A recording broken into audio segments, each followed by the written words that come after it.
So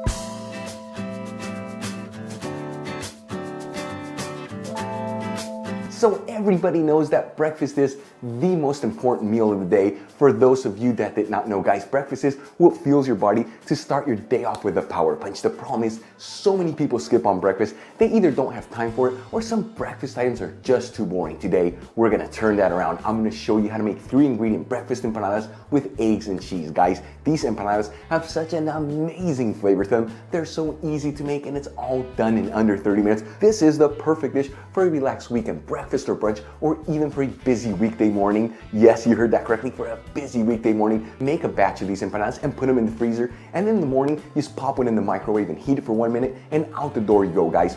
Only 3 ingredients, so easy to make. Let's dive right in. I'm gonna begin by cracking 6 to 7 large eggs into a large bowl and then whisking them together until they're well combined. Now you can use whatever kind of eggs that you want. I'm using cage-free organic eggs. In my opinion, these eggs are far more superior in flavor and texture than regular eggs. Next up, I'm gonna grab a block of mild manchego cheese and finely shred 2 cups. If you cannot find this cheese in your area, no big deal. You can use whatever cheese you want, but do go on a search for this because this manchego cheese is what gives these empanadas that magical flavor. And for the final ingredient to prepare, I'm gonna grab a handful of fresh chives and finely chop them. Now this ingredient is optional, but these fresh chives add an incredible flavor to these empanadas. Alright, for the next step, let's make some scrambled eggs. I'm gonna grab a large non-stick frying pan, heat it with a low-medium heat, and add in 2 tablespoons of extra virgin olive oil. Right after adding the olive oil into the pan, I'm gonna add the egg mixture in there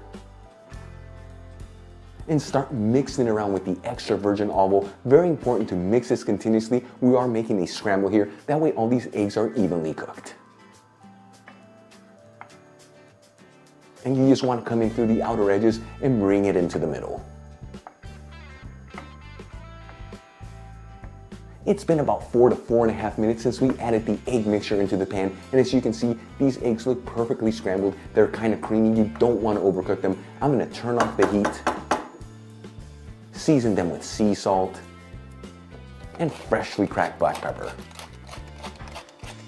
and give them a gentle mix. That way the seasonings are evenly divided. You always want to season your scrambled eggs after you cook them. This brings out the best flavor in the eggs.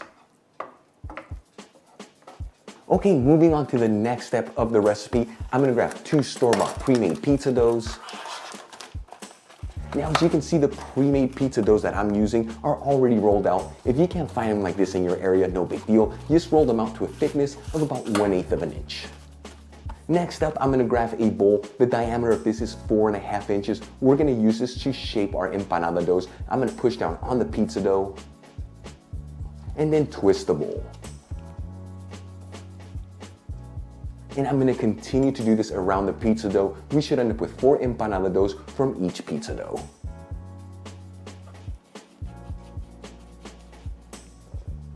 Next up, I'm gonna sprinkle some all-purpose flour on some parchment paper. Grab one of the circular doughs, dust it off on both sides, and as you're doing this, stretch that dough out just to make it a little bit bigger. Then I'm gonna add some of our scrambled eggs to the dough. You don't wanna add too much here. You don't wanna overfill these empanadas.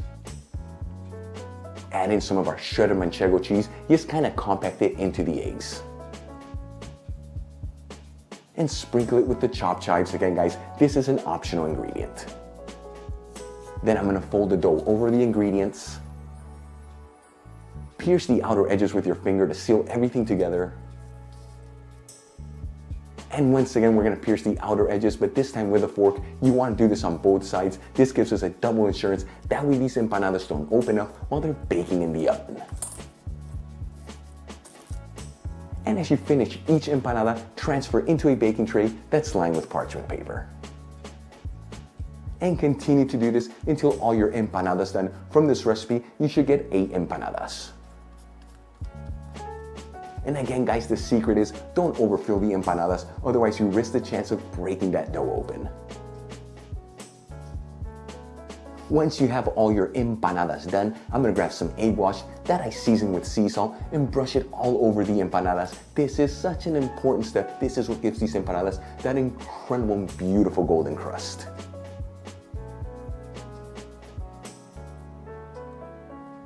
All right, for the final step, let's bake our empanadas. I'm gonna add them into a preheated oven, bake and broil option, 210 degrees Celsius, 410 degrees Fahrenheit. Now, if your oven doesn't have the bake and broil option, no big deal. Just bake them for the exact same amount of time I'm baking these, and then add them to the broiler between 2 to 3 minutes.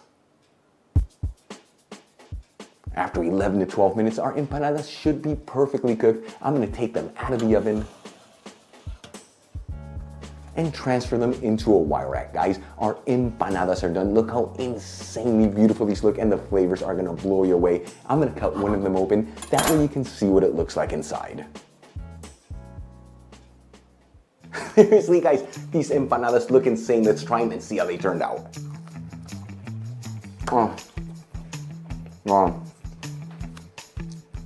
What can I say? You got scrambled eggs and manchego cheese. The combination of both of them is an explosion of flavors. But most importantly, that crust in the empanada is right on the money. You gotta brush it with that egg wash. Gives you that incredible exterior, guys. Incredible breakfast empanadas. So easy to make. Made with 3 simple ingredients, like I told you guys earlier. Make a batch of these, put them in the freezer, and then in the morning, just pop it in the microwave for 1 minute, and you're on the go. Really quick before I go, I would like to give out a shout out to one of my newest patrons, Jim Owens. Jim, thank you so much for joining me on Patreon. I truly appreciate you. For the rest of you, if you want to support Spain Art Fork on Patreon, help me with ingredients and equipment to continue making videos like this, you'll find my Patreon link in the description box below and iCard above. If you enjoyed today's video, hit that like button, leave me a comment below, and if you're not subscribed, smash that subscribe button. Till the next time, hasta luego.